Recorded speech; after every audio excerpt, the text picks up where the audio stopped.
off for just a second while I make sure that everything is going live for the Periscopes and for the Twitches. And I'm going to do a little quick retweeting here. Good morning, or actually afternoon for most places. It's I'm out on the West Coast, so let's get that there. All right, and we are live, ladies and gentlemen, boys and girls. Welcome to another Monday morning tech show podcast on the SGGQA RSS feed. I am Juan Carlos Bagnell, SomeGadgetGuy, your lovely host. Already seeing some people fire up in the chat. Aussie Beach Bum, one of my Australian friends on Periscope, OmniArt. Hey, how's it going? We're broadcasting this live on Twitch, YouTube, and on Periscope, so you can join us on any one of those platforms every Monday morning. I'm a little late because I had to drop my folks off at I didn't actually drive all the way down to LAX. I dropped them off at a shuttle that takes them down to LAX, which works really well.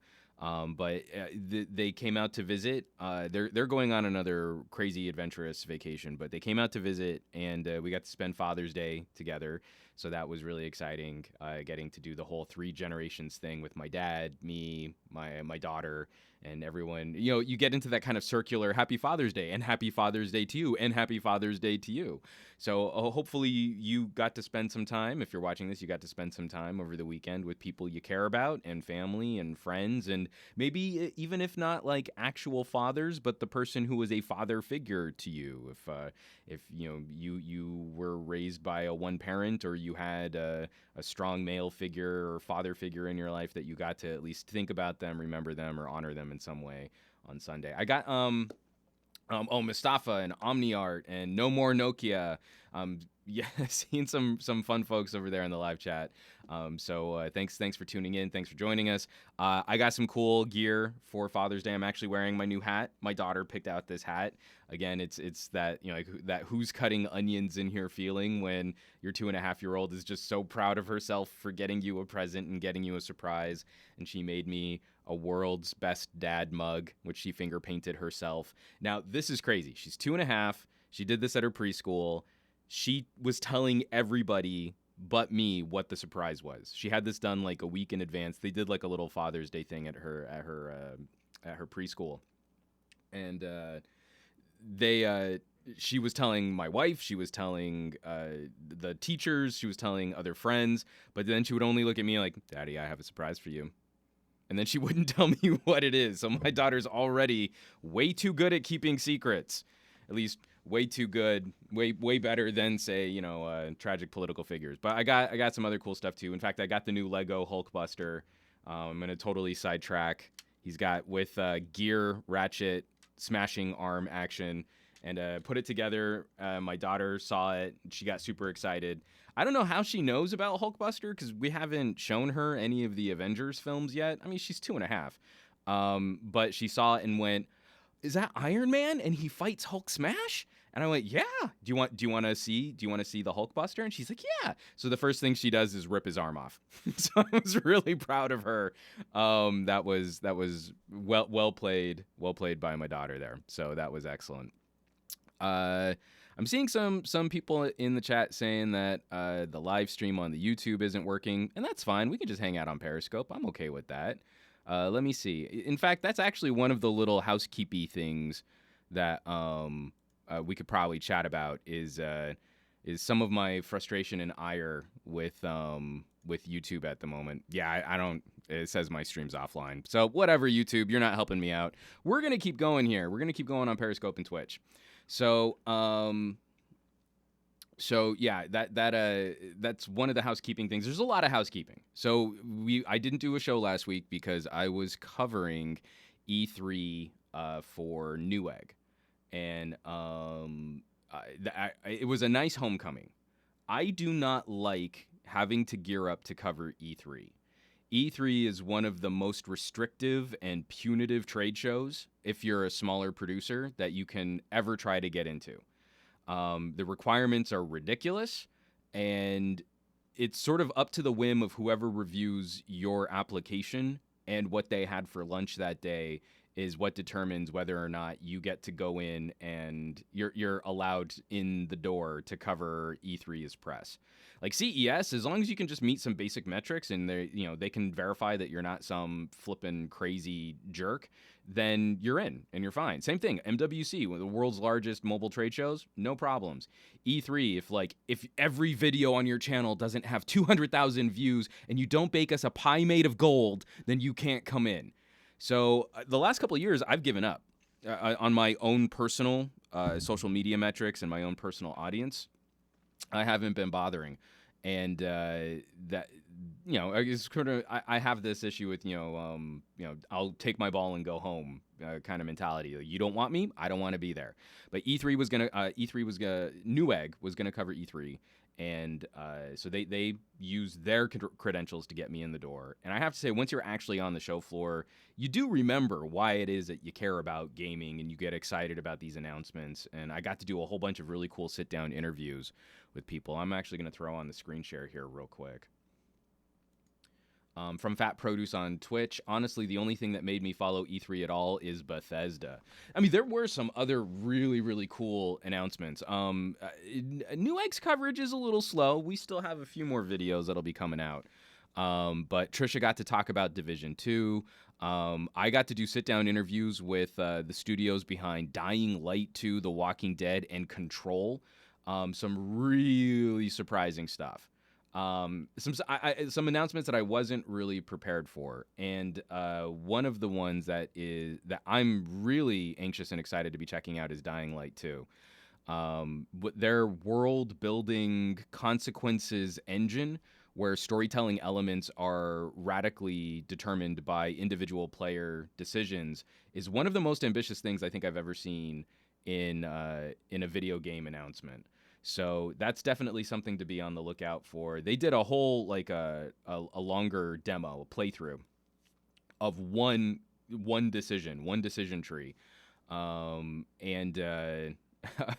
from Fat Produce, am I the only person excited about Elder Scrolls Blades? I don't think so. There are a lot of people chatting about Elder Scrolls. But for Dying Light 2, so they did this one mission. It's just one mission. They're showing off the new parkour engine. They're showing off the new fight mechanics. But there's a water tower. It's been taken over by some bad guys. You can kill the bad guys and return control of the water tower to a peacekeeper force, or you can do business with the bad guys, and then that shuts out the peacekeepers from this area. And they show the fork. So it's not just, I've made a decision and now my armor turns black because I'm technically now a bad guy, or people relate to me with different dialogue, but it's still the same choices that I would have gotten, just meaner dialogue or nicer dialogue. The whole city changes around that water tower. So if you do business with the thieves, then the streets are dirtier, there are more criminals around, but you have to pay for the water from the water tower, but all of these shops pop up and the whole area is a lot freer for you to do whatever you want, good or bad. But if you kill the bad guys and you return control of the water tower to the peacekeepers, the city is much cleaner, the water is free, so you can heal at any water fountain. But then there's an authoritarian peacekeeper force in that city, and if you step out of line or do anything bad, the only punishment they have is death. So, I mean, just watching the entire cityscape change, different flags, different banners, different stores pop up, the streets get cleaner, there are more criminals, there are fewer criminals. Like, I don't think I've ever seen anything that ambitious, especially from a developer, Techland, not being the biggest developer out there. So it was pretty impressive to see that shift, that change. So Dying Light 2, that was really exciting. And then I also got to sit down with Sam Lake. There's a truck backing up right outside my window, and it is distracting me super crazy. But Sam Lake is the head of he's the director of Remedy Entertainment. So if you're familiar with this studio, this is the guy behind Max Payne, behind Alan Wake. Their last title was a little not as well received, but Control was a fun surprise for the show floor because we knew so little about what was going on with this title. We knew that Remedy was working on a game, and we knew that, it was probably progressing well. And then they kind of come out the gate and say, well, yeah, here's Control. It's going to be this amazing fantasy storytelling adventure game, and it's pretty much almost done. So I was cribbing the teaser trailer that they put out minutes before getting to sit down with Mr. Lake. And he was kind enough to sit with us. I don't know how much they posted. They posted 16 minutes of our conversation. He sat with us for 20 minutes, which was insane. And we got a great sort of behind-the-scenes glimpse into what their process was for creating this world, what they were hoping to accomplish, and right from the source, right from the top of the food chain at this game developer. That was a good get. That was an exciting sit down. I was really happy about that. So you can also catch that. That's also on the Newegg YouTube channels. So that was pretty cool. 2 more little bits of housekeeping. We can get into some news for the week. My OnePlus 6 review went up public. It was up for subscribers a little earlier. So my OnePlus 6 review is now live, and you can catch that. So it's a 22-minute, 44-second review detailing all of my experiences using this amazing, brutal, savage mid-ranger phone. And that was actually kind of funny in dealing with some of the comments on that, because anytime you say anything about OnePlus, crazy passionate fans come out of the woodwork.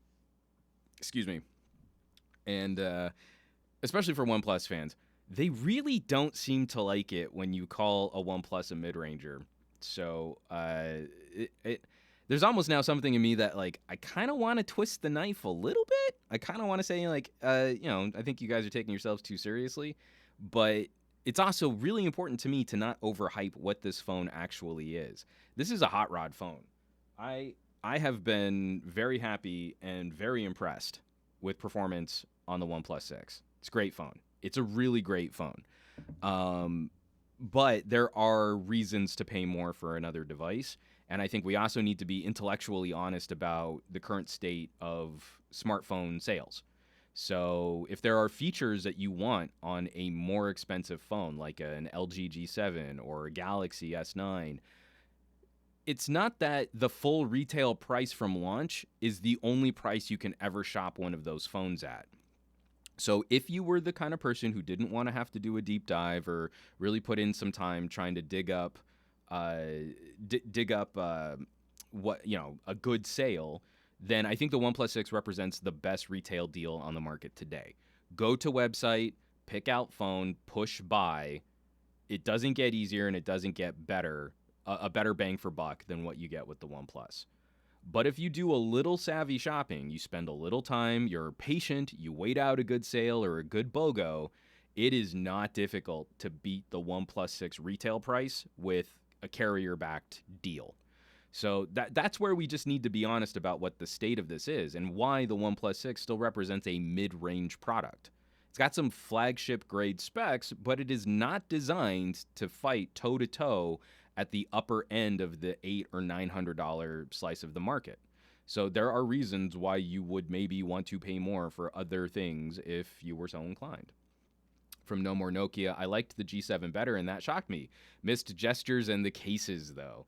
That is something I really hope more manufacturers crib from OnePlus. The cases that they offer, first party, little snap-on, like I use the Sandstone. I even did a little ASMR in my review for the Sandstone case on the OnePlus 6. Sandstone, and then also there's a red bumper case that OnePlus puts out that's flipping gorgeous. And I really wish more manufacturers were doing first party accessories as well.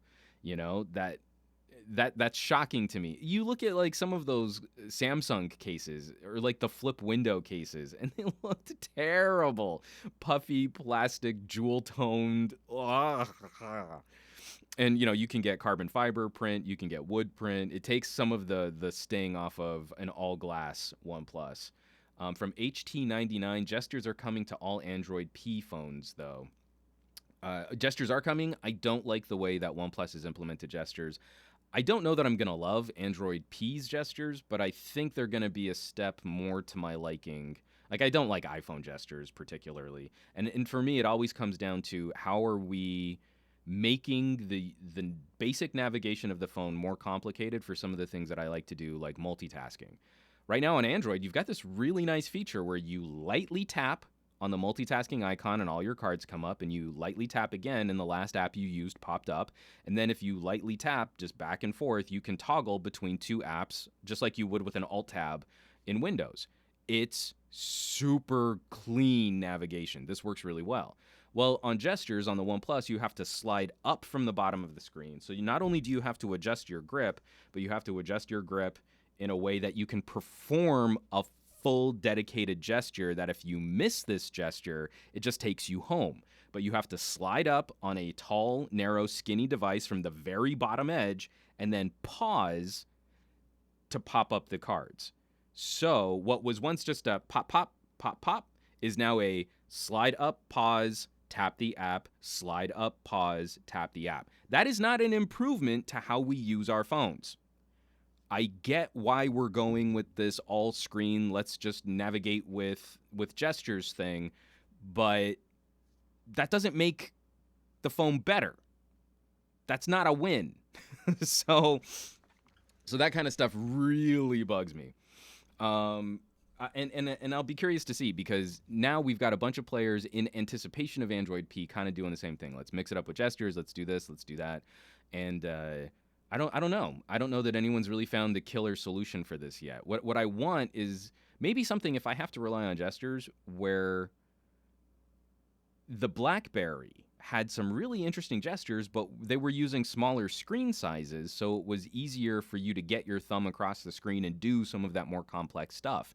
If you built a gesture zone in the middle of a phone screen, maybe that would take some of the sting off of having to slide the phone around in your hand and do more complex navigation through very specific interactions.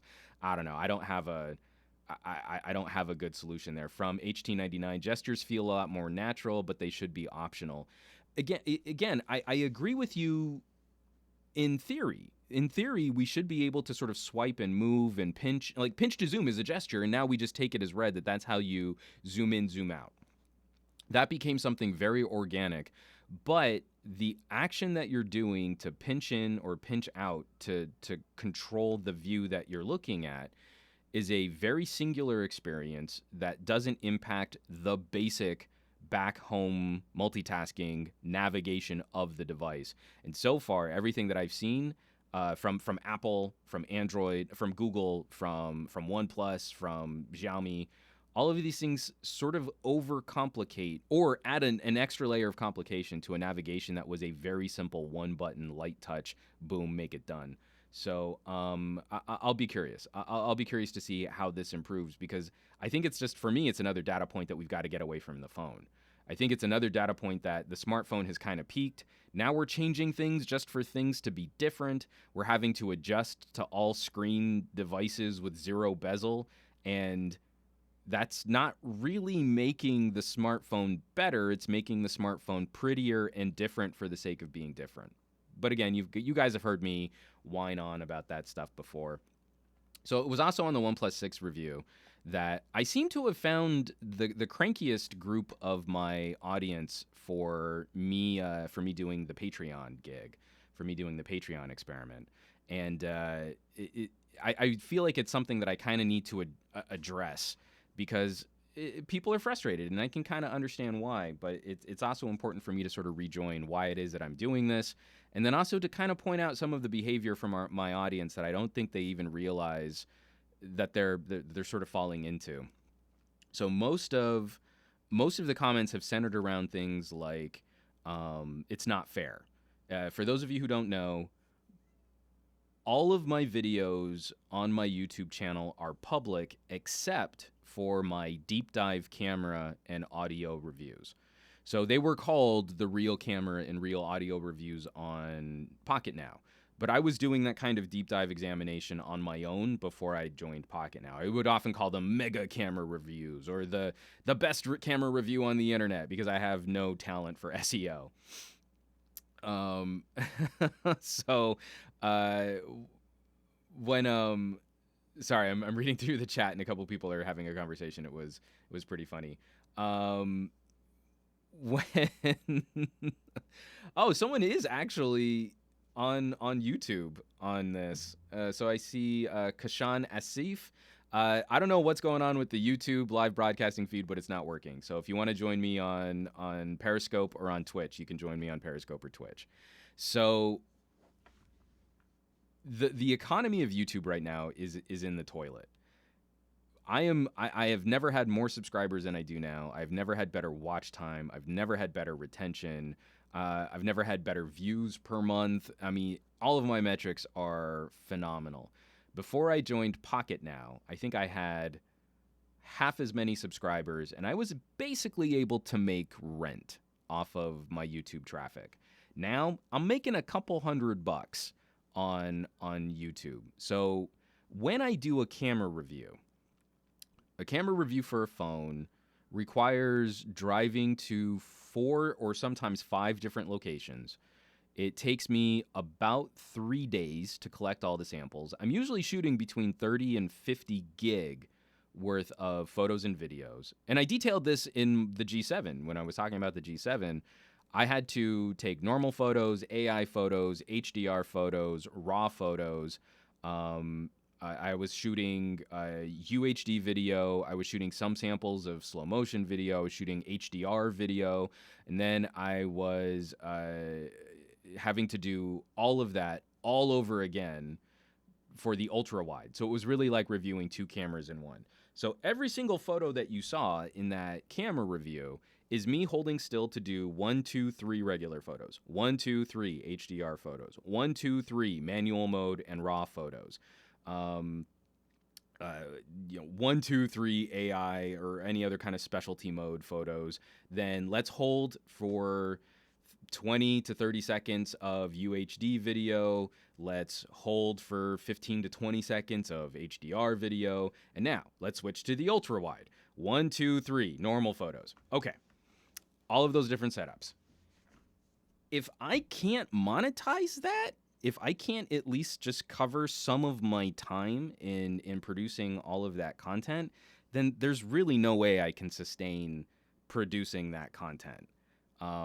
It's just not sustainable. And it was one of the reasons why I eventually started talking about stepping down from Pocket Now, is those videos were really not finding an audience. If it was an already popular phone and someone wanted to come and have their phone purchase confirmed that, oh, the Galaxy has a great camera, then those videos did well. But even still, not well enough to warrant paying me for 3 days worth of shooting, a full day worth of analysis, script writing, another day to shoot some B-roll, and then to edit all that together. There's no way for me to get out of one of those camera reviews without at least 4 or 5 days worth of progress, worth of work. So when I went back to my own personal channel, I really had to look at, this is something that I want to continue. This is a topic that I'm still interested in. These are my favorite videos to produce, but I really want to see if there's a way that this type of production can be supported by people who are also like-minded. And Patreon became increasingly the best solution for that. I do not care if I am popular on YouTube. I don't care if I'm getting imaginary internet points and thumbs ups and the good feels. I want to be fairly compensated for my work, and I want people to join a conversation who are like-minded and build a little community. I really love doing community building kinds of events, and if there were people who were willing to support my work directly, then I want to make stuff for them. So there were a few people who were complaining on the OnePlus 6 review that Patreon doesn't work in their country, or that there were other problems, or that they couldn't financially support that work. And I feel bad because unfortunately those people currently will be left out until we can find some other kind of solution. And I am looking for some other kind of solution. But the sudden rise in people complaining about, well, you went to Patreon, now I can't support you anymore. Well, it's like, I've never seen your username before. And I know you aren't supporting me before, so what have I lost? You have been consuming my content for free without actually participating in any of this. And now I don't care. I don't care about whether or not you get what you want on YouTube for free at the expense of my time, effort, energy, and expertise. I want to find people who, care to support producers like I care to support producers, that I enjoy their content. So I want them to do more. And again, I know that there are some tricky things. Not everyone can pay, but that's why every other video on my channel is public. And people are complaining about this on a review that I posted public. A 23-minute review of the OnePlus 6 where I really tried to share as much as I could about my experiences using that phone, but you didn't get quite the same fleshed out camera section on that review as you would have wanted. So now you can't support me anymore, even though you never were. And to the same token, for people that were complaining about me doing this, Patreon now makes me almost as much money with 130 or 140 subscribers on Patreon as I do when I get hundreds of thousands of views on YouTube. The economy of that is completely lopsided. And Patreon, that is growing way faster for me than my YouTube is. So that is, for me, an experiment worth continuing because I have good data to continue it. And now I don't care. I don't care as much. There's not as much pressure for me to hustle up who's going to share my videos and who's going to really help me talk about this stuff. Because, we can look at things. People complaining about not supporting my Patreon, but no one has shared my OnePlus 6 review on Reddit. That's an easy one. If no one in my audience could take the time to share a link on Reddit, and because I really appreciate all the people who shared the link on Twitter, so that's great. In a Twitter feed, I saw a number of OnePlus 6 of my OnePlus 6 videos go up. That was awesome. But that's how do we really move the needle on being able to build this channel?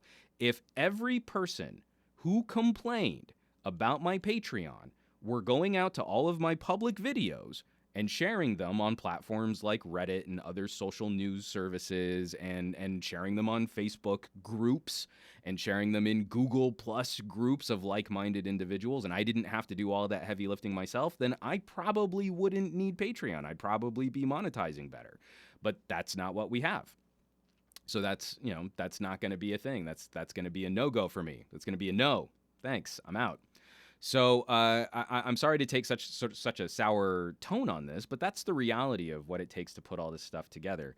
And that's kind of what I have to say in all of these comments. If everyone who were complaining about not getting the one video that they wanted from my channel without having to go to Patreon were out there actually supporting my channel, then we'd be fine. From Ronald Collins, time to clock in for work. FedEx packages have to move. You get those packages out on time, Ronald Collins. Thanks for dropping by, man. I appreciate you watching the show. So, moving on to some happier housekeeping. This is the last bit of housekeeping. I teased this a couple months ago, and it was a really funny comedy of errors. So I did a review on a product called the MicMe. And this was shipped out to me by Mr. Mobile, Mr. Michael Fisher himself. And here, let me just go ahead and screen share this real quick. So he's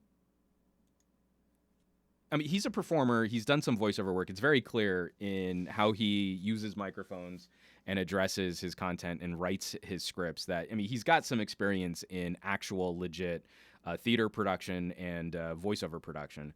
But after I joined Pocket now, I spent some time helping him out with his current recording setup for how he's producing his videos. I recommended a mic for him, and I think it worked really well. And so he sent me this out because he just wanted my take on using a portable recording device. And so the MicMe is a really novel gadget for recording audio on the go. And I did Andrew Wallace on Patreon, the ultimate crossover mobile technology video. I don't know about ultimate. I hope there are more. I hope that's not the last collaboration. Why don't we say this? It's at least the penultimate collaboration between Mr. Mobile and SomeGadgetGuy. But yeah, so I had a lot of fun using it. I sent him almost 6 minutes of commentary on what I thought was interesting and showing different types of mics and why this was different than those types of mics. And I shipped it over to him and then didn't hear from him for a couple weeks. And so I had all this footage that I had shot for his segment. So I thought, I could just cut a review of this thing on my own. And so I did. I ended up recording a review on my own, and then I sent the mic back to him, and when he went radio silent for a little while, I was kind of worried, like, oh, maybe he didn't like what I sent him, or maybe it was kind of dull because I was just shooting it on one of my sides. The side of my office is treated in acoustic blankets. Looks really, really plain. So I hear from him back a couple days before his review goes live that he had lost it. I'd sent it back to him. He'd gotten the package, opened it back up, set it back up, had done a little bit of work, after listening to my analysis on it, and then couldn't find it. And he was, reaching out to the manufacturer. Maybe he could get another just as a loaner. He was mortified. And then about a week before his review went live, he messaged me again. It was like, okay, I found it. It was in a dress shoe. I don't use those shoes very often. Somehow this portable mic that he had been tasked to review just ended up in his closet in one of his shoes, which is hilarious. If you've ever been in the space of a gadget reviewer, it's like a Best Buy exploded or a Fry's Electronics vomited all over the floor. I don't even want to show you the rest of my office back here because it's proper trashed. I have a lot of stuff going on. So I can totally appreciate that Mr. Mobile is probably in a similar boat. But you can catch that video on his channel. It's called MicMe Review, much more than a mobile microphone. And you get to hear both of us weigh in on the current state of mobile recording, and that there are some really interesting developments happening right now. Audio does not cycle as aggressively as, say, camera equipment does. So we've been in a holding pattern. Smartphones have definitely dominated, and there hasn't been a lot to address the move to mobile content producers. Especially you've got like newscasters that are now starting to cut remote field pieces from iPhones on LTE connections. And so manufacturers are starting to dip their toe into these waters, and MicMe has got a very aggressive idea for doing that. And also, for my E3 vlogs, I did all of my E3 vlogging off of my Samsung. So my wireless mic setup, I don't actually have the mics here. They're down in my gig bag still. This is a little phone receiver, a 2-channel receiver. So I did a little vlog from the E3 show floor, and you can catch that too. But the entire time, I just clipped on a little mic, plugged it right into my V30, held it out in front of my face, did some talking to the camera, some vlogging, unplugged it, and went right back on my day. And then I was able to drop all of those clips right into a timeline on the phone in a video editing app. It was great. It was a really handy and it was a really easy way to produce content on the go. So I'm really stoked because if a few more players, like if Sennheiser starts taking the space more seriously, or AKG, now that they're owned by Samsung, I'm really hoping to see high-end professional grade. Not just Samsung slapped an AKG label on some plastic Samsung products, but the actual AKG engineers got into the Samsung, peanut butter sauce. I got chocolate in my peanut butter. That kind of crossover would be awesome. Get a Note that has a breadth of accessories for real on-the-go production with high-end components, high-end monitors, high-end microphones, high-end, just something that could really facilitate work. That, to me, would be really exciting. From Rena Chan, I plead guilty of mostly sharing things on Twitter. It's because I'm not so active on Reddit, but I don't complain. So this is what's so crappy about having some of these issues with an audience, is it makes me, I feel really entitled to have that, well, you didn't share my stuff, so now I'm not going to make things for you anymore, and I think I'm super special.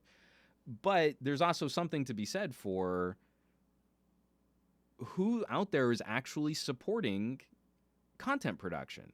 And I want to make things for the people who are engaged more than just sort of passively consuming everything. And I've been cranky about this since the early days of video podcasting.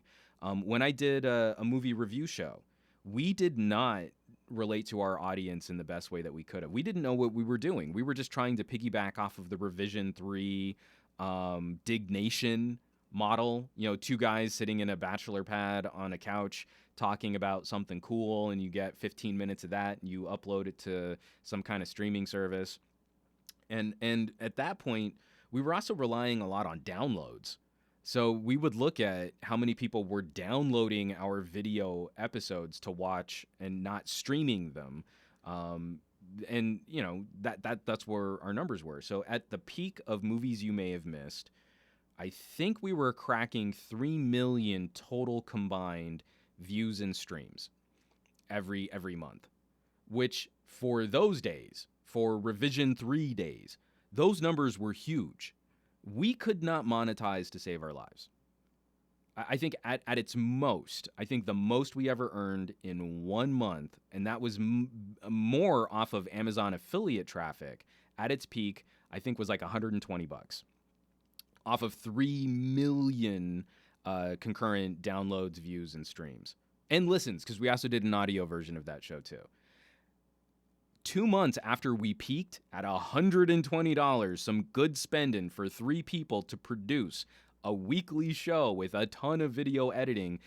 This was before we had like a bunch of cameras that could do really high quality video. I mean, we were renting a Canon 5D, not a 5D Mark II, not a 5D Mark III, the original Canon 5D to get this stuff done. The most we ever made was $120. And then 2 months after that, Amazon pulled their affiliate status for California while they were having this cranky negotiation with how taxes were supposed to go down in California for Amazon services. So then what was our highest point of monetization was yanked out of the show.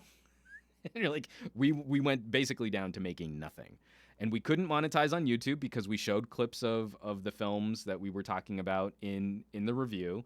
And even though we had vetted, and this is another thing, we paid for lawyers. We paid for lawyers on that show. Donaldson Califf. Those lawyers were probably most responsible in Hollywood for drafting the current guidelines that documentary film producers use today for utilizing copyrighted material in documentaries. We had them on retainer to produce our web show. All of the money that went into that, and we couldn't make a dime. Well, we made dimes off of the show. We still made a couple bucks here and there off of other. We were on Blip, and Blip used to pay out, so we would get like $15 a month from Blip, stuff like that. So, so that really soured me on. It doesn't matter if we have the biggest audience ever, if they aren't contributing, if they aren't participating. If you have an audience of people that are just passively consuming, then those numbers look great, but they don't do anything. They don't leave you comments. They don't share. They don't try and find you new viewers. They aren't passionate. They're not a part of a club. They're not a part of a team. And then when we stopped producing the show, we got all of these like angry and upset comments. Oh, I'm so upset. You're not doing anything anymore. And you're like, well, where were all of you people when we were out there saying we need some help? We need people to share. If you can support us by buying t-shirts, please buy t-shirts or coffee mugs. Those people would complain about how expensive a coffee mug was. And you're like, we can't help you there. It's a $15 coffee mug. I know that's kind of pricey for a coffee mug with the logo of a show on it, but we still have to pay for the coffee mug to get made, and we're not going to make a lot on that.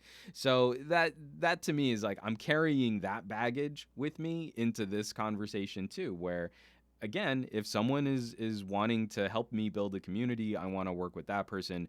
If someone is upset because they were just passively consuming stuff on YouTube for free and they expect me to want to be popular on YouTube but not make any money to be popular on YouTube, then I have no patience for that. So Rena Chan, you've been a phenomenal ally in sharing content, talking about content. You actually tweeted me some stuff for the show this week. I mean, you're a real member of a tech community of people that I would call online digital friends. That's a far cry from someone who is only leaving me a cranky comment on a video that I've never heard from before, will never hear from again. And that person, I couldn't really care too much about their opinion on how I'm running my channel.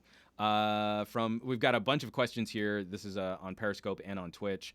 From Fat Produce, are you going to try to make your Pebble time into a Rebel with the end of June approaching? I absolutely am. I will be taking a look back at the Pebble. I'm still using my Huawei watch, and it's been getting really janky.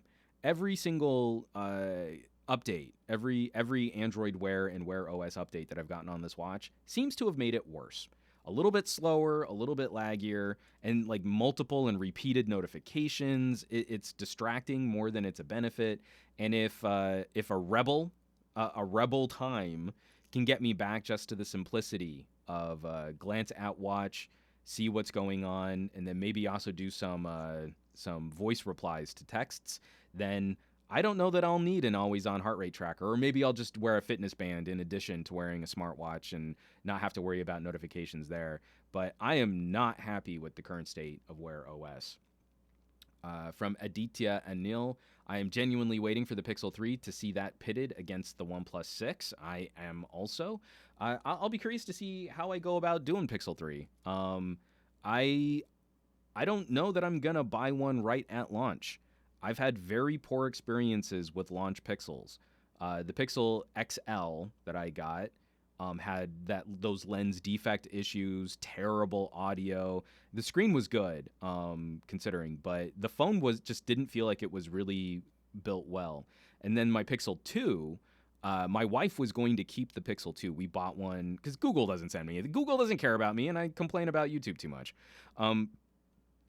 The Pixel 2, she was going to keep it. She loved that phone. The little Pixel, not the Pixel 2 XL. Within 2 days of her owning it, without any other drops or damage or any abuse, the paint was chipping off. So that paint coating on the Pixel 2 that had that really nice matte finish, that was flaking off. And we got that phone we got that phone at launch, and then we used it for my daughter's second birthday and Halloween. So she's 2 years old. She's dressed as Doc McStuffins. She is running around the neighborhood, her first time really understanding what trick-or-treating is. And we had these videos of her being sort of skeptical, walking up to a door, holding out a bag, saying trick or treat. Then someone would put candy in the bag, and then she'd hold the bag up to them again, say trick or treat again. And so we'd have to pull her back and go to another house. None of those videos had audio. The mics on my wife's Pixel 2 were busted out of the box. And when my wife, I've never seen her make a more visceral 180 from this phone's so smooth. I love the form factor. It's so clean. I could maybe get used to having a dongle. The photos look great. We had a video of my daughter making up a song about getting candy. It's a 2-year-old making up a song about getting candy and going to the next house. No audio. None. There's just this little hiss and buzz from a busted-ass phone. My wife won't touch another Pixel. She's done with the Google experiment. They're too expensive. If we were talking about a Nexus and it was like $400 and you didn't have the same kind of quality control because it wasn't made by Google hashtag, then she'd be fine. But that's not what she's gonna do. From HT99, you'll love the Pixel 3 XL's leaked design /S for sarcasm. No, I don't. I mean, you guys should know. I've been cranky about this for a little while. I don't like notches. I kind of had the sense that once Google P, they started talking about some, shifting up how Android recognizes screens, that, I was pretty confident that the Pixel 3 would have a notch. I'm also really bummed that more of these manufacturers keep seeming to divide big phone from little phone. And the little phones for manufacturers are starting to feel more and more compromised. I was very disappointed in Samsung not having a double camera on the smaller Galaxy S9.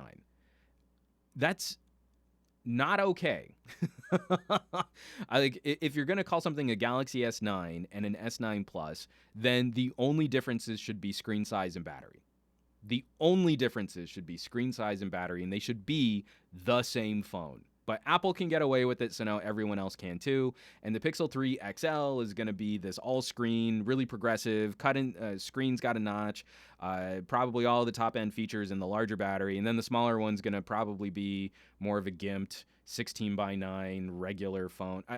Already, I'm not happy. And I'm going to have to weather the storm of Pixel fanboys telling me how this is the best phone ever and you're biased. Yeah, because I don't like dumb phone manufacturers' moves. But yeah, I'm tentatively excited about what the XL is going to bring, but I'm already tentatively or proactively frustrated about the smaller phone being gimped.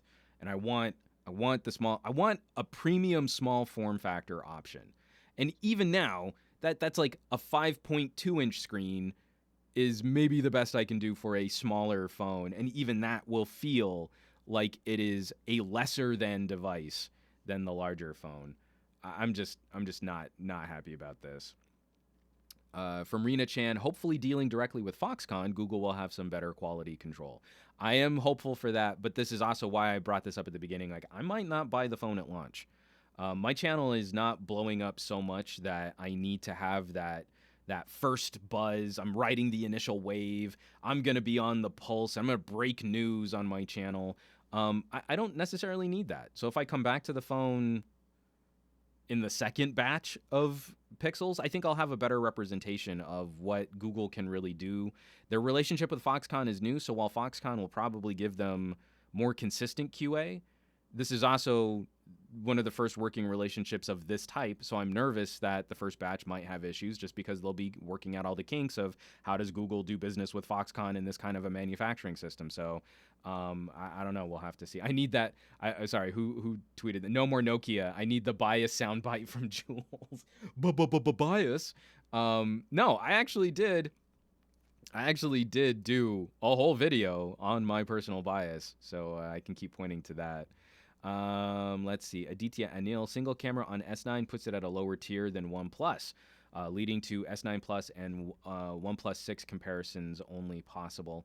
I think there are other reasons why you could look at, another phone, but for me, the comparison starts to become, why did so many tech reviewers get pissy about the the LG G7 price being more than the base model Galaxy S9? That makes zero sense to me. None. Bigger screen, double cameras, better audio, boombox feature. If that's not worth $30 to you over the price of a Galaxy S9, then I think you're doing the tech wrong. Because at that point, what you're paying for is to have the Samsung label on your phone, just like you would have an LV label on a purse. I am not impressed with that method of comparison, that somehow Samsung is the foregone conclusion winner in a showdown with LG before you've even rationally compared those two devices. So, from HT99, Android users, we like how many updates iPhones get and their integration. Google, here's your notch. And we've removed the 3.5 millimeter jack and the SD card slot. HT99, well played. That I love you for that. So that was an incredibly long batch of housekeeping. There's a lot to catch up on. I missed you guys. I like doing our little weekly chats. And YouTube's apparently super broken, so we're just doing this on the Periscopes and we're doing it live. I'll see if I can move this video over to YouTube after it's done doing whatever processing it needs to do. But yeah, so quick recap. OnePlus 6 review out live. This week, I will have the OnePlus 6 camera review out on Patreon, patreon.com/SomeGadgetGuy. E3 coverage on Newegg's YouTube channel, where you can catch my interview with Sam Lake on Control. You can see my my look at an interview with the developers behind Dying Light. Spent some time totally failing at the Walking Dead co-op game because they wouldn't let me invert the y-axis because it was a really, really early alpha build of the game. And then Trisha has a ton of content coming out too. We're going to see a few more videos from E3 coming up on that YouTube channel. And go and catch my collaboration with Mr. Mobile on talking about some really high-end portable recording gear. Some really cool stuff there. So I want to get into just the news this week is really light. Thankfully, we're all taking a break. We're all taking a rest from E3. And definitely keep questions coming because we do have a lot of other things to talk about in the world of just gadgets and electronics. And I got some fun tweets. We're going to cover those at the end of this broadcast. But one of the stories that I wanted to pop up real quick, because I think this is a smart play, and I'm really happy to see Apple taking the lead on this.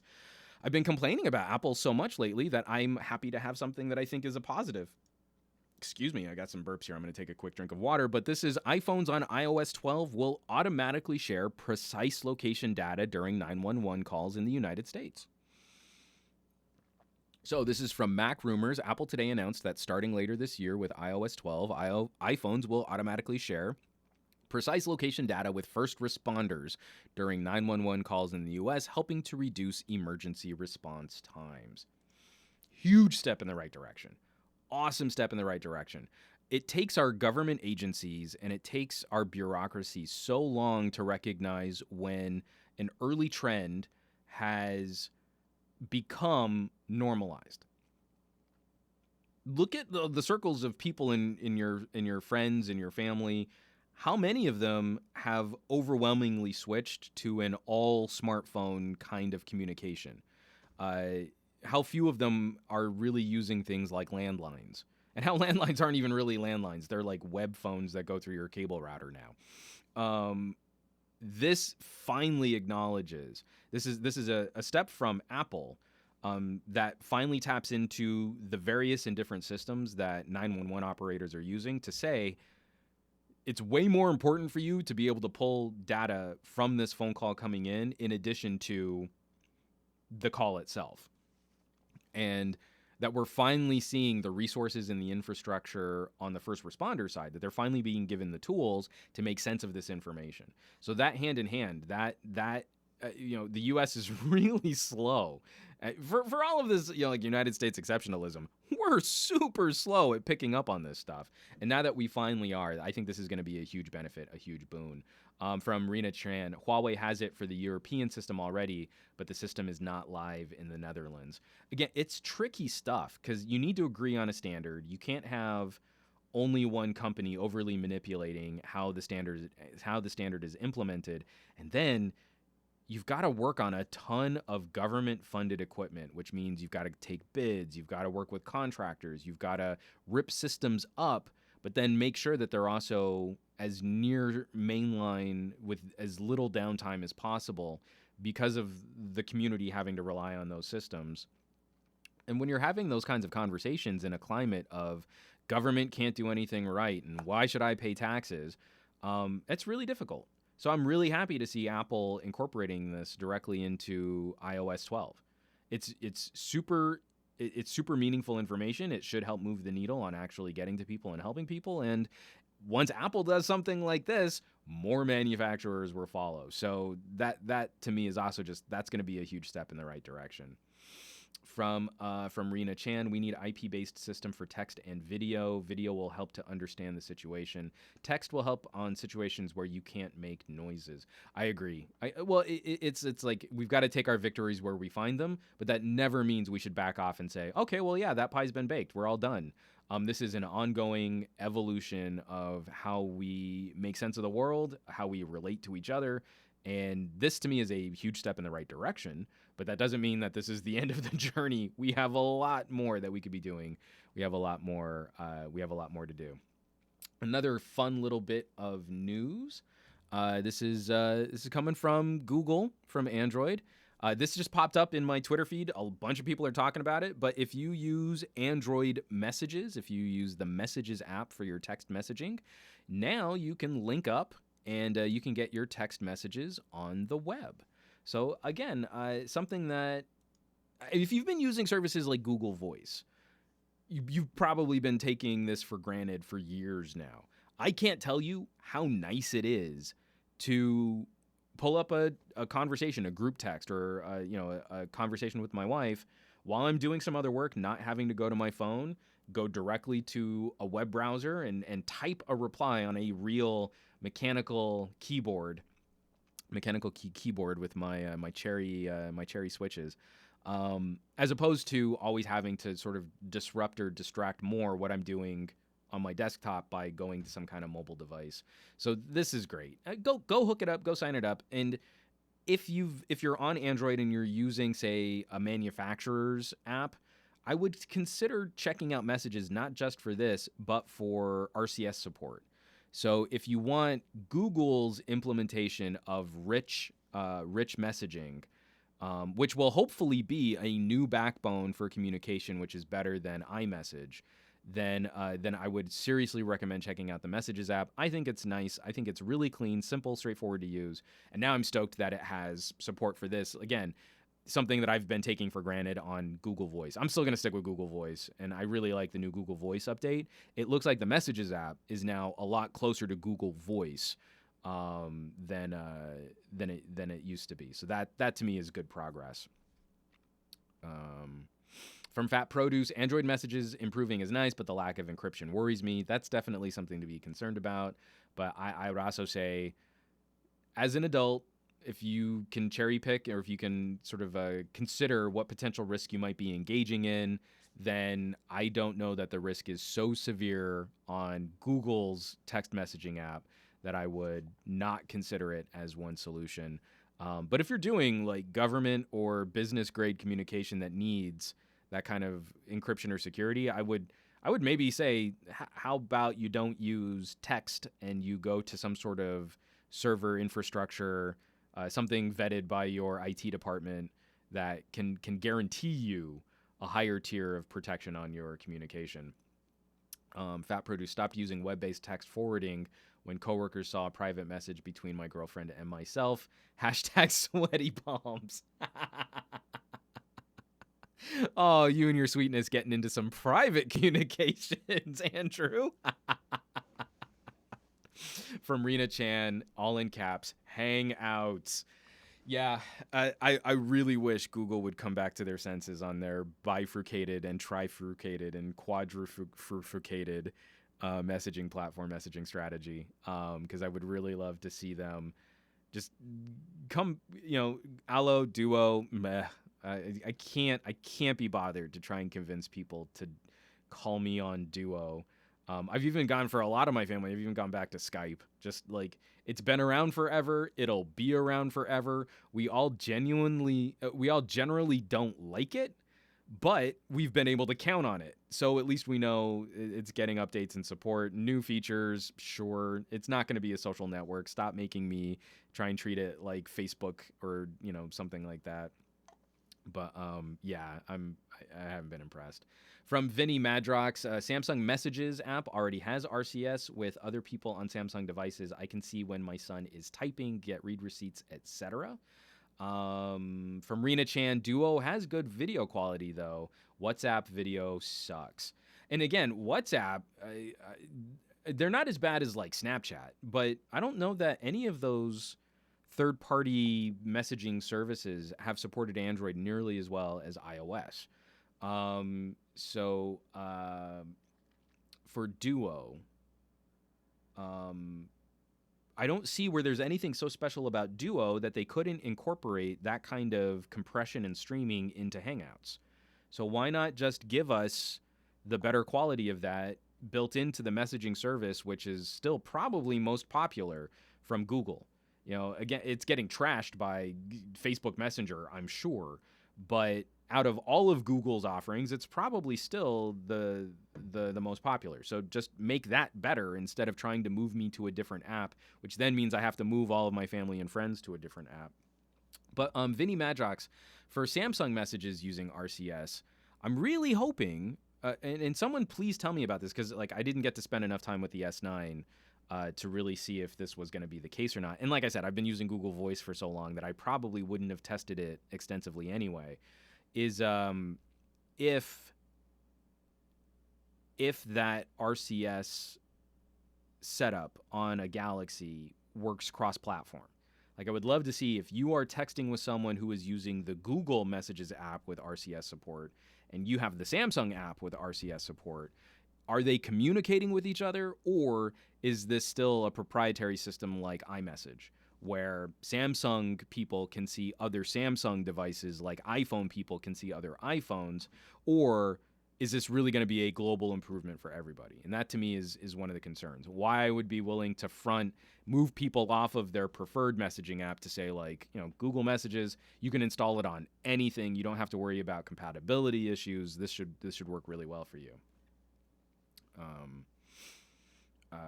From Aditya Anil, but while all my contacts have WhatsApp, Duo is seldom seen on anyone's smartphone.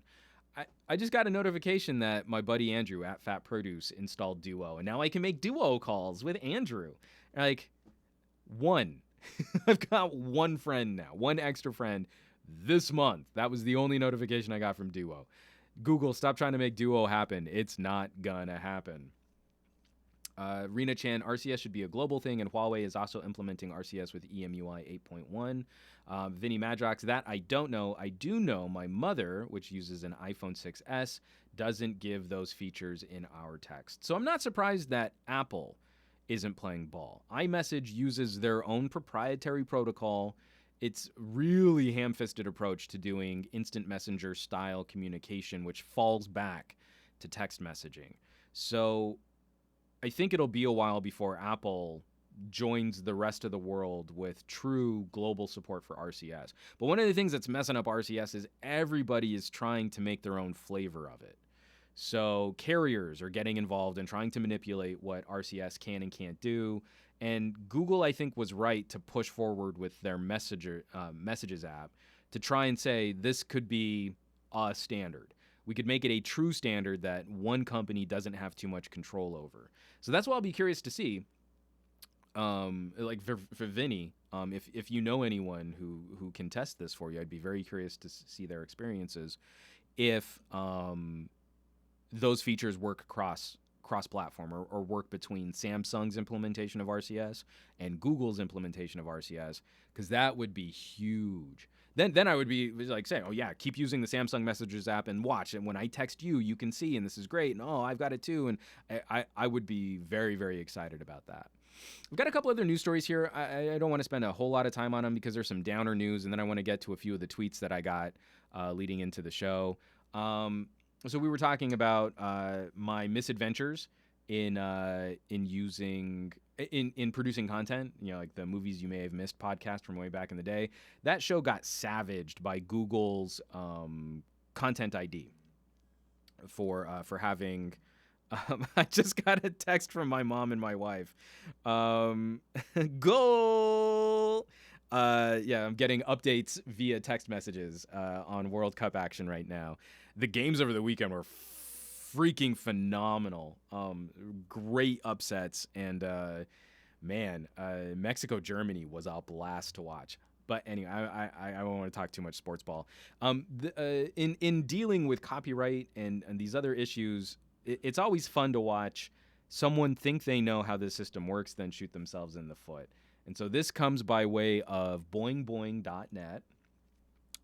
France's Front National, who support the EU's mandatory copyright filters, are furious when YouTube's copyright filters kill their channel.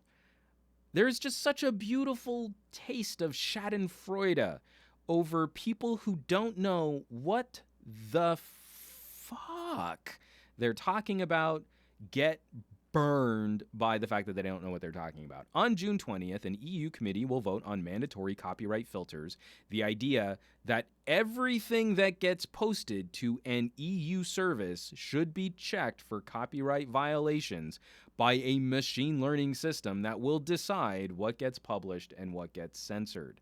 These filters don't even exist yet. The closest we've come is YouTube's Content ID, which Google created voluntarily and which is notorious for acts of arbitrary, incorrect censorship. Google spent $60 million building Content ID, so that's the table stakes for any new online service. Just beautiful. We want you to enforce copyright to the nth degree and take down content which violates copyright, free of any kind of protections for commentary, for critique, for fair use. Oh, but wait, not us. Suck it. Oh man, this is beautiful. So this is from they're in the Boing Boing article. They quote another news organization. Hold on. The broadcast name TV Libertés, I can't speak French, is gone, described by YouTube as, YouTube has blocked the broadcast of the newscast of Thursday, June 14th for copyright infringement. Marine Le Pen was quoted as saying, "This measure is completely false. We can easily assert a right of quotation to illustrate why the material was well within the law to broadcast. She's right. You can. It doesn't matter. Content ID doesn't care if you have a good faith argument for using fair use. And fair use in general, the current way that we implement copyright law is not a guarantee that you can use copyrighted content up front. It's your defense when you get sued and you have to go to a court of law and argue your case in front of a judge. So if you're making a little podcast reviewing movies and a studio wants to sue you for using copyrighted material in your review, you don't have a get out of jail free card. You don't have any protections. You have to go to court, you have to pay for lawyers, and then you get to defend your case in front of a judge. So YouTube's solution is just censor everything that's got copyrighted material in it, or just remove monetization and funding from everything that's got copyrighted material in it. And then if a studio really makes noise about it, then we pull the video. And if too many people complain about it, then we'll pull the channel. So that's welcome to the future. If you really want to try and enforce copyright using automated services for every piece of material, every single thing that is posted to a server that can be viewed within the EU, well then yeah, it's going to get most of it wrong and people are going to get crazy pissed off about it.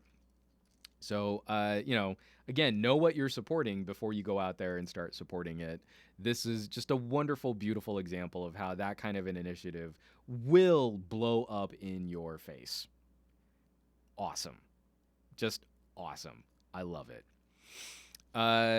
One last little news piece. This is from The Next Web, a purposely incendiary title. I've already dropped my one F-bomb for this podcast to be PG-13, but this is RAP net neutrality. Ajit Pai's FU to the American people becomes official. Former Verizon lawyer Ajit Pai today stands victorious. His tireless efforts to deny the will of an overwhelming majority of American citizens have come to fruition. Net neutrality protections are today officially eliminated. It wouldn't be an SGGQA podcast without some mention of politics and net neutrality. And over the last week, it was the 11th, so almost exactly 1 week ago, that the repeal of net neutrality went into effect. There is still an initiative in the House. It was passed in the Senate. It does move to the House to try and walk back the repeal. But we were also fairly confident that there's no way you'll be able to get the votes in the current House. And then it would have to go to the president's desk anyway, which we can be fairly confident that President Trump is not going to sign off on halting the repeal of net neutrality. This is something that he's on board for. So, obviously, doom and gloom, bridges are burning, everything's gone to crap, and the internet's totally useless. I think what's really frustrating has been, in the week following this, not a lot of news coverage. It got kind of a blip on the day. Oh, by the way, net neutrality's dead. And now here's Timmy with sports. And, we've got a lot of things distracting us. There was a lot of video game conversation at E3. I wasn't able to tackle this story in a meaningful way during E3. And then, World Cup is coming up, so a lot of people are going to be focused on, a truly... an amazing display of athleticism and sportsmanship across the world, bringing countries together. This is something important and worth talking about, and I'm a huge World Cup fan for that. But when we look at net neutrality, we should be very critical of people who are using this hack talking point. Well, see, they repealed net neutrality, and you can still post on Facebook. See, you can still stream your Netflix. Everything's fine. Because that's the dumbest thing you could say at a time like this. We all know that carriers and ISPs are not going to just instantly flip the terrible internet switch day one following the repeal of legislation like this, or of regulation like this, I should say. We now need to be crazy vigilant about the business practices of all of these organizations over the next couple of years. And that's what we're going to see is a lobster pot effect, a little change here. There's a small change to your terms of service. There's a tiny little addendum to the end user licensing agreement. Oh, there's a new fee for this one new product that's coming out. Or, oh, there's going to be a higher speed tier in your area, but you can't get it unless you also have a TV package. Or they're not instantly going to go to, oh, well, if you want to stream Netflix, you have to pay us $50 a month extra. That's not what's going to happen. It's going to be tiny little changes that stack up over the next year or two. And before you know it, we've all just sort of acclimated and it's been normalized that we don't get the same connection, we don't get the same speeds, and we're paying more for all of that, for all of that degradation in the quality of service to promote the services that they want you to use. And that's what's going to happen. It's pretty clear that that's already on the table and that's what they want to have happen. So this is, again, I hate making it so cut and dry, but if you like having any kind of light touch regulation over this sector, if you like having any kind of protection, even if you're a dyed-in-the-wool conservative, you're a cloth coat, or you're a rational pro-business conservative, the only way to enforce and enact basic protections for consumers is to vote Democrat. 80% of conservatives, when polled, support some kind of Title II style regulation of the internet. Every single poll I've seen has put that number pretty close to that, above 60, below 80. That's an overwhelming majority of conservatives who are on board and will not get this type of protection or of this type of oversight from their chosen elected officials. Their chosen elected officials will work against what they want for this political topic. And overwhelmingly, Democrats have supported these initiatives. Something to the tune of like 95% of all elected Democrats have been on the record for supporting Title II style regulation over the internet. So this is where we're at. We've got the midterms coming up. We had a lot of disheartening stories about the California primaries. That, turnout was terrible. Well, a lot of people vote in by ballot. And actually, if you look at California primaries over the years, especially with such a huge group of independents in California who just don't vote in primaries, we actually saw a small but statistical increase in the people who came out to vote in this primary. But the news cycles and the discussion on this are going to try and make it disheartening. You're going to like, oh, see, no one participates, so it's not worth joining the conversation. Just get what you always get. And the media outlets are only going to run with headlines that support that kind of dumb interpretation of politics. So if you are genuinely one of those people who believe that your vote doesn't matter or that nothing ever changes, all you have to do is look at what the Trump administration has been doing over the last 2 years. If you vote conservative, it changes public policy. If you vote Democrat, it changes public policy. We have huge problems with campaign financing, with lobbying, with money influencing politics, but we still see a substantial and significant difference in what is enacted when different political teams are brought into power. Obama is elected. It takes 8 years. We get progress, and we eventually land some type of light touch telecommunications regulation over the internet. 2 years later, after Trump's elected, it's gutted. That is, I can't point to more clear evidence that things change over time when you support different political parties. So there you go. We've got the midterms coming up, 2018 elections. It's a good chance to at least take back, the House or the Senate, maybe both. I'm skeptical as to whether or not we'll see this real blue wave that people are talking about, like it's some kind of weather phenomenon. But if you care about things like net neutrality, then try and convince someone who wasn't going to vote to go and vote, to at least join the conversation, to try and participate. We can't win if we take it as a foregone conclusion that nothing changes, because that's not true. So one of the stories that came up this week that I did want to talk about, because I thought it was just, we want to talk about how terrible the media is. I've got to pull up this tweet because I shared it and it was really dumb. Hold on, let me pull this up here. Okay. So I apologize. I can't really wipe out the person. You know what? Let me just go to the story. Let me go to the story, and then I'll I'll point out why this is dumb. Sorry, I just burped on the mic. So this is from USA Today. Why USA Today might not even be fit for me to print out their stories to wrap fish in them. This is about self-driving cars. Waymo self-driving vehicle involved in Arizona crash. Gasp, shock. Oh no, Waymo is supposed to be the good self-driving car, not like that Uber which killed that person when it was being driven autonomously. How terrible. And look at that headline, involved in a crash in Arizona. And how can we trust self-driving cars and the philosophical implications, and how do we deal with all of this? So you got to dig into, and the story's only like 3 or 4 paragraphs long, and you actually have to dig into those three or four paragraphs to find out it was a 5-car collision. The car was being operated by a human at the time, so it wasn't under a self-driving mode. And the Waymo-powered car was not responsible for the accident. A human driver in another car was responsible for the accident.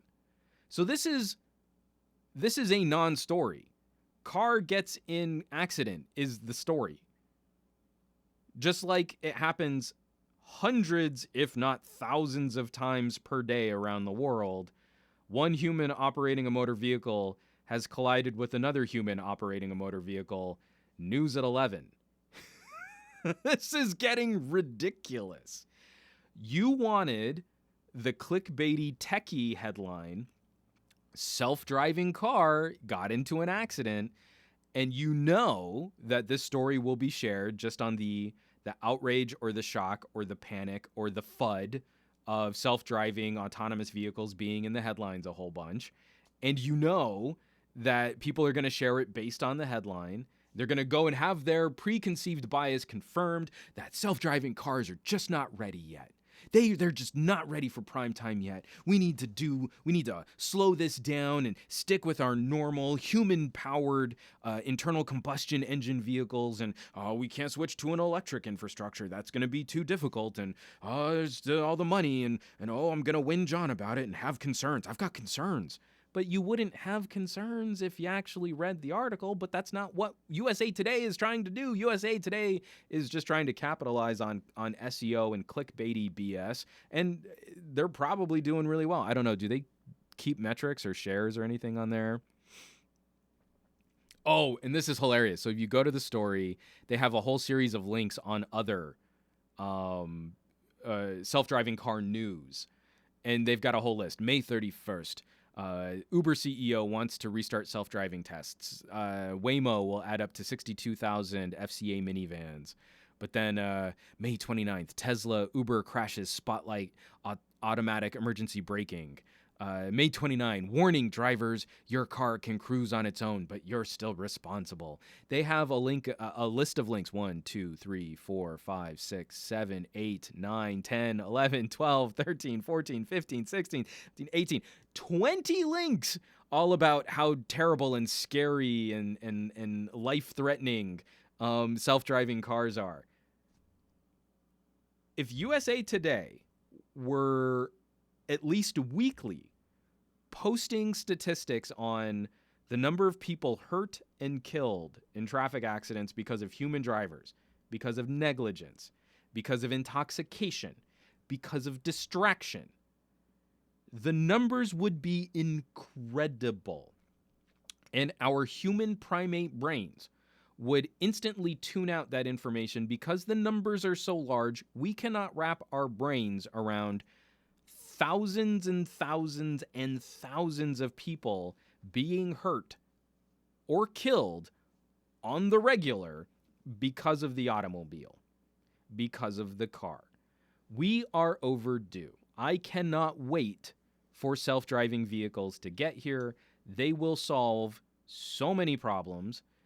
They will wreck industries that we don't like insurance industries. They will improve situations for people who have problems getting around.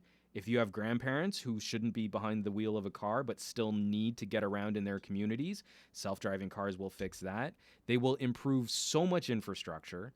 Think about how much wasted space. You care about MKHB and wasted space on an HTC phone, but think about how much wasted space you have in your community dedicated to ridiculous parking structures that we won't need if we're all ride sharing or at least using our self-driving cars to pick up multiple family members.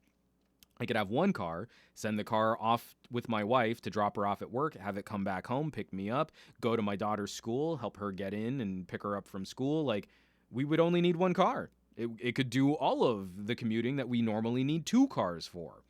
So that this is like, again, like, oh, let's boycott USA Today. They're terrible. Well, no, USA Today's a rag, and I think we should keep them around for the entertainment value of how terrible they are.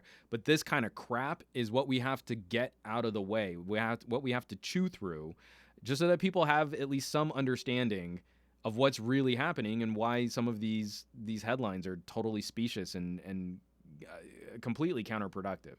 So that's the end of my headlines and my rants. I'm actually doing okay for time on this one. If we want to have some questions or if there's anything you guys want to talk about, I'm gonna get back to my Twitters, because I had a ton of people tweeting in on some stuff, and especially for not having the YouTube feed live where we would normally have more people chatting in on the YouTubes.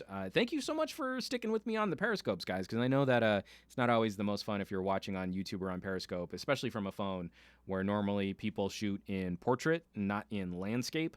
And, landscape just looks, portrait just looks terrible when I'm also trying to stream to 2 other services too. Here, let me just get to my mentions real fast, because I did have a couple questions coming in. Someone was really curious about, and I'd like to know your guys' thoughts too, so shoot me some comments, on next-generation games consoles. This was a story out of Forbes that AMD created the Navi for Sony's PlayStation 5, and that might be why the Vega from Fat Produce, hey, your video's perfect for split screen use. I've been trying to spend more time. I want to shift up the video, the live stream on this, where I can make it a little bit more modular and like split screen, maybe have someone else call in, pull panels, things like that. I am just not super experienced on I am just not super experienced when it comes to OBS. And so I need to get good. GETGUD, get better at that. So yeah, when it comes to AMD doing some interesting stuff, I think consoles have actually helped keep AMD afloat into now delivering some baller CPUs. But everyone's in a dumb holding pattern for graphics cards. So the next Vega looks like it's going to be held off until 2019. We don't have the 1180 that we thought we were going to get from Computex. So I don't know what I'm going to do for my rebuild. I don't know what's going on there. I see Matt Josephson and Sidopi Yulsed. Sidopi. I'm sorry, I don't know how to pronounce your name, but good morning and good morning.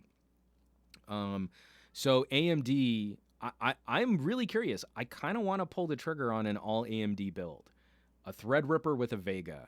I might do that for my next setup, but I kind of want to wait until I know what the next generation of graphics cards are looking like. And I wouldn't be surprised if AMD threw way more resources at making gear for the next PlayStation and the next Xbox, as opposed to trying to get a new line of Vega GPUs out the door as aggressively as they could. If NVIDIA's in a holding pattern, then they can back off. They don't have as much pressure on them, but next-gen game consoles are probably right around the corner. So I could understand why they would throw more support at that. From Vinny Madrox on Periscope, I asked on your Patreon, but haven't gotten a response. I took some time off for Father's Day. I'm sorry. Or Father's Day week. What do you use for Android video editing? So I've talked about this a lot. It's in numerous videos. And the best example I can point to is if you go to my YouTube channel, youtube.com/wombagnell, and you look for a video where the thumbnail says success, it's my recap from CES, where I did a daily vlog and an extra video, and I did one other video, all from the CES show floor every day, completely shot, recorded, edited, rendered, and uploaded from my phone. What I use to do my video editing is Cyberlink Power Director. Anyone who's complaining, oh, why would you want to do that from a phone? Why could you can put it on a computer and you can work way faster? Power Director is really stinking good. Up to three layers for video. If you count individual audio feeds, I think you can have up to 5 audio elements playing at one time. Titles, transitions. There's chroma key support. If you want a green screen, you can chroma key directly from your phone. It is flipping phenomenal. But if you really want to see it in action, I do show that off more in my recap video for CES, and I can't recommend it enough. Even if you're just kind of loosely cutting a couple little home videos together, then it's phenomenal for that too. And I've used it in a number of situations. Like because I've mentioned it on other podcasts too. Like my sister graduated from college, and I recorded a bunch of video, recorded the audio of a choir singing her alma mater, got some photos of her in her cap and gown, and before we had driven home from the end of her walking, because she's got a B last name, so she was early to walk and get her diploma throughout the whole rest of the graduation. And by the time we drove home, I had a UHD video that I was already sharing with family remotely who couldn't make it to her graduation, all put together. And it came out really, really well. It didn't come out, it wouldn't have been so much better if I had waited to get home, offloaded that footage, plugged my phone into a computer, moved the files over, and then started editing from a proper video editing program. It worked phenomenal right from the phone. So I take that very seriously, and I think more people should. So I think on that note, we've gone through most of the questions, most of the tweets. I'm going to go ahead and wrap up. Again, just a ton of content coming out, E3 coverage on Newegg, Mr. Mobile, the MicMe review. And then I want you guys to be on the lookout. Last Tuesday, I did a Fox LA. They had me on for one of their Tech Tuesdays, and we talked about cycling, gadgets for bicyclists, for cyclists. And then we had Saunders. The Saunders bike looks flipping phenomenal, where it's $1,000 or technically $900 electric bike. Just super rugged mountain bike frame, big old grippy rubber tires, top speed 20 miles an hour, 30-mile range. This thing's a monster. So for not tomorrow, but next Tuesday the 26th, I'm going to be doing another Tech Tuesday on Fox LA. So that's foxla.com, probably around 9 a.m. Pacific time. And we're going to be talking about smartphone cameras, manual modes, photography, how to improve your photography. It's probably only going to end up being about a 5-minute segment, but I'm really excited about that, where we're going to be talking about one of my favorite topics is how to improve your photos from a smartphone. And I'll probably be throwing in some examples of some of the stuff that I've done, talking about my book, all of that fun stuff too. So be on the lookout for that.